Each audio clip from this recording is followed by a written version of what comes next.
Halo guys, kembali lagi di channel HP by. Oke, langsung aja di video kali ini aku mau unboxing sebuah HP mantan flagship, dan kebetulan ini salah satu HP impian aku banget.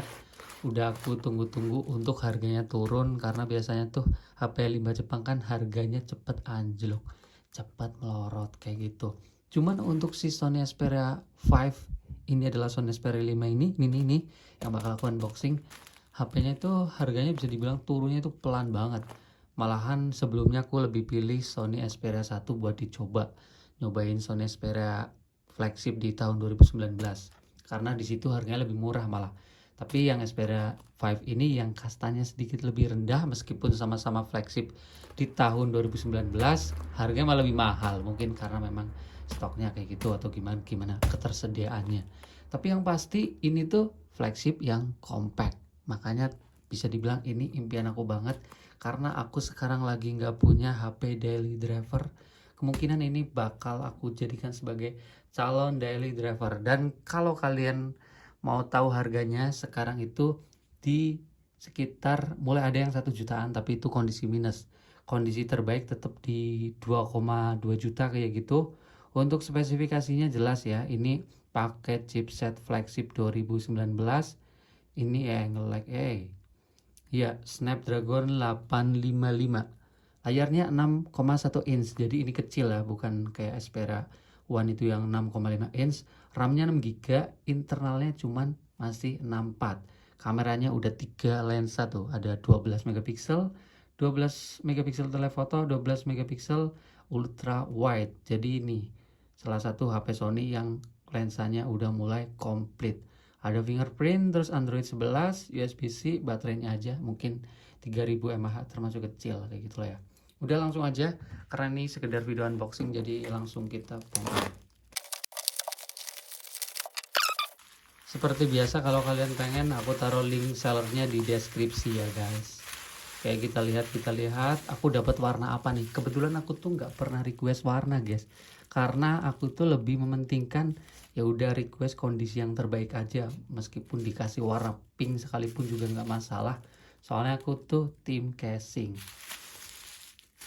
Astagfirullah, anjir, warnanya coy, aduh, hijau toska atau apa sih ya, kayak gitulah ya.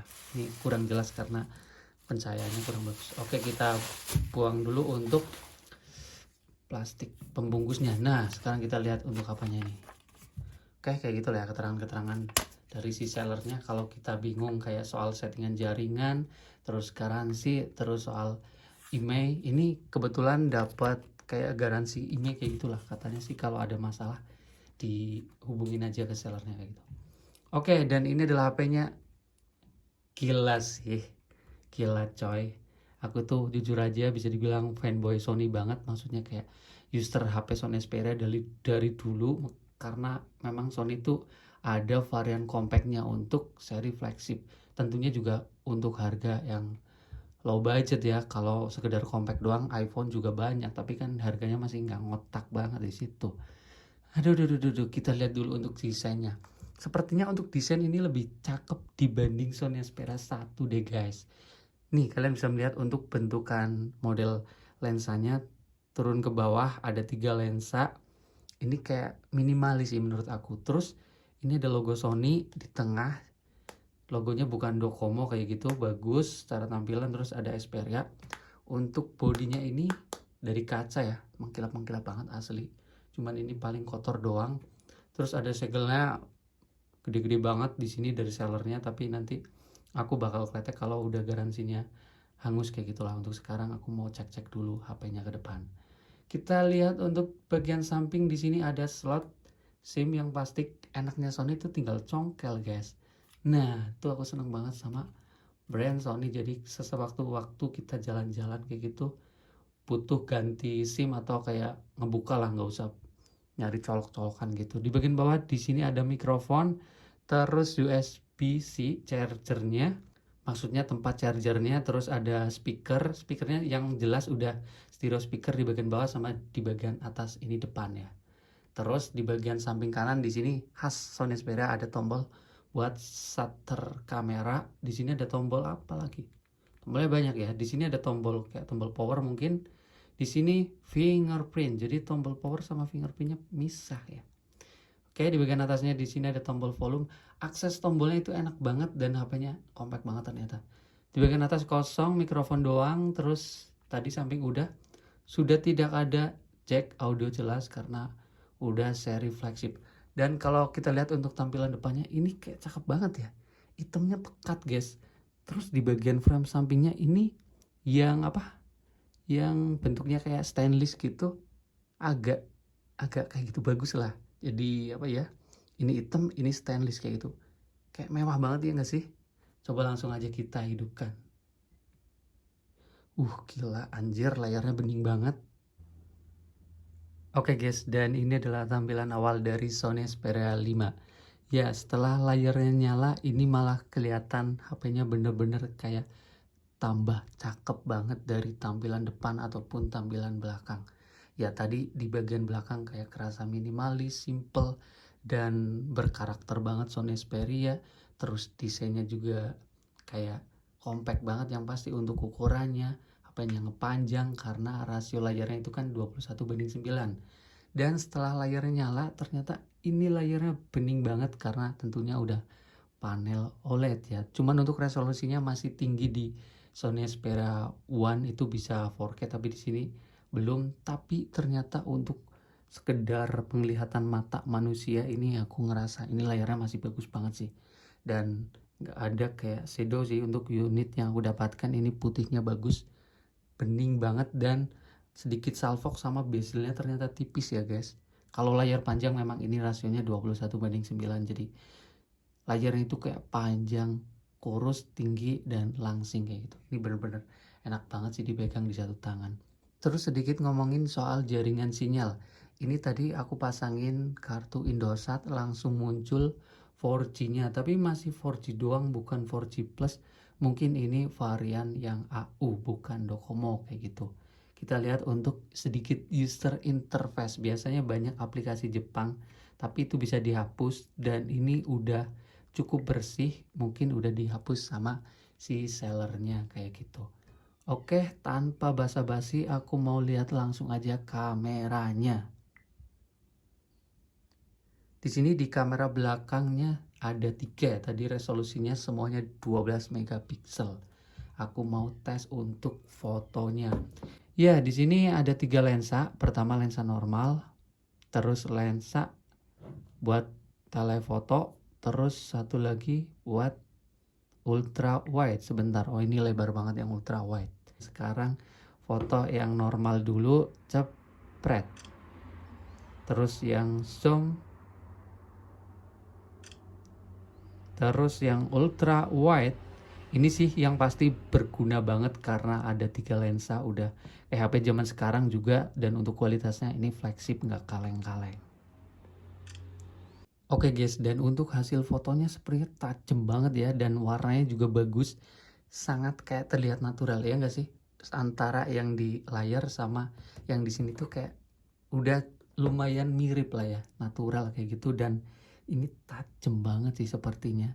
Terus ini telefotonya juga bagus, ultra wide-nya juga ya sedikit menurun memang kualitas, tapi ya wajar sih, rata-rata lensa lebar itu kan kualitasnya pasti menurun dibanding lensa utamanya.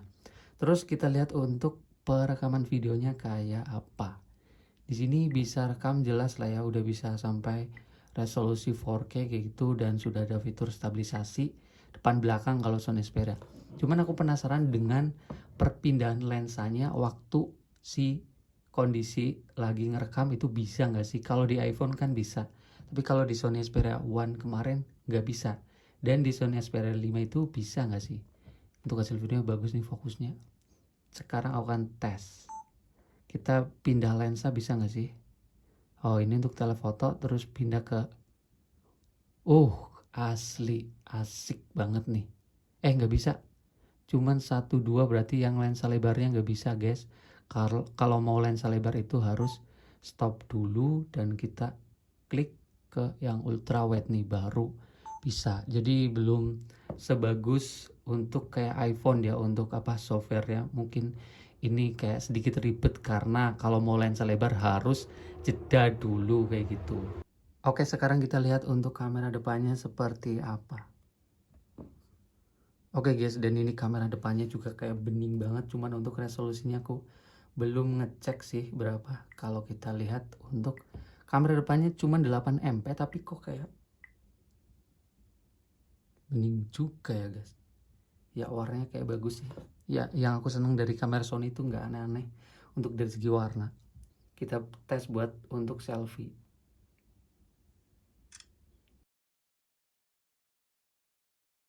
Terus kita bisa melihat untuk perekaman videonya aja di sini kamera depannya, oh kayak ngezoom banget ya. Kita bisa lihat untuk perekaman kamera depan belum bisa 4K, tapi di sini sudah ada fitur stabilisasi video. Dan bagusnya itu stabilisasinya bisa dimatikan guys. Nggak kayak iPhone ya. Stabilisasi dimatikan itu penting waktu kita rekam video yang nggak perlu gerak, karena itu dapat angle-nya lebih lebar. Ini kan lebar, kalau stabilisasinya dimatiin itu jadi ngezoom banget. Ini biasanya berguna waktu kita rekam sesuatu yang nggak gerak HP-nya, kayak ditaruh di tripod kayak gitu. Soalnya aku rada ngeluh nih pakai iPhone, stabilisasinya nggak bisa dimatikan. Untuk video kali ini juga kayak ngezoom banget sih. Kita balik, mungkin segitu aja dulu untuk unboxing kesanku dengan Sony Xperia 5. Ini yang pasti HP-nya untuk harga 2 jutaan. Feel flagshipnya kerasa banget dari segi desain yang bener-bener kayak matang banget. Ini finishingnya kayak mewah banget. Terus HP-nya juga compact. Buat kalian yang bosen dengan HP zaman sekarang yang bisa dibilang udah gede-gede banget, ini HP-nya compact guys. Terus unik juga karena rasionya itu panjang 21:9. Tentunya banyak fitur, tapi akan kita bahas semuanya soal Sony Xperia 5 ini di video selanjutnya aja. Karena ini video unboxing, jadi sekedar ngobrol aja. Dan buat kalian yang punya pengalaman dengan Sony Xperia 5, coba deh di sharing di kolom komentar suka dukanya seperti apa. Video sekian aja dulu, kita ketemu lagi di video selanjutnya dan bye. BTW untuk unit yang aku dapatkan mulus banget ya. Wow. Jos.